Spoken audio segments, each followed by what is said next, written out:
Samantala, inaprubahan na sa naunang pagdinig ng Senado ang panukalang Freedom of Information Bill. Sa nasabing pagdinig, nagsumite ang mga kasapi ng media ng mga panukala na dapat isama sa FOI Bill. Nagbabalik ang aming kasamang si Bianca Pieday para sa detalye.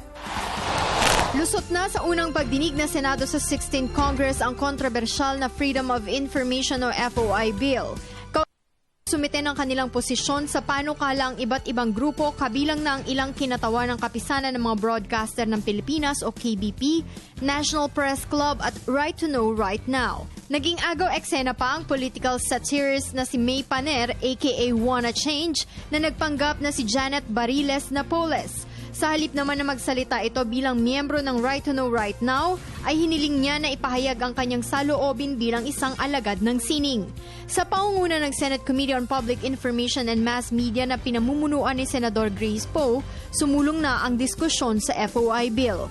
Ayon kay Senador Grace Poe, magkakaroon pa raw ng second and final reading bago sila magsumite ng committee report. One more na lang po sa ngayon dahil sa tingin namin yung susunod na hearing, nandun na yung mga representatives ng mga media networks at yung mga iba't iba pang hindi nasama sa meeting po ngayon.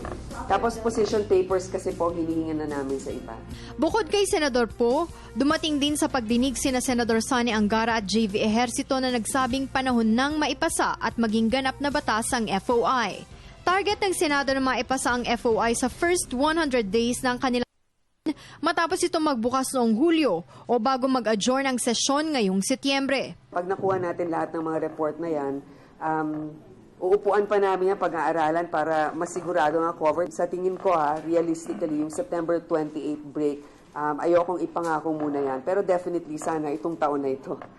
Matatandaan sa Senado lamang umusad ang FOI noong nakaraang 15th Congress habang natigil ito sa mababang kapulungan ng Kongreso. Oras na maisabatas ang FOI, madaling ma-access ng publiko ang mga transaksyon ng iba't ibang ahensya ng gobyerno at maiiwasan ang katiwalian.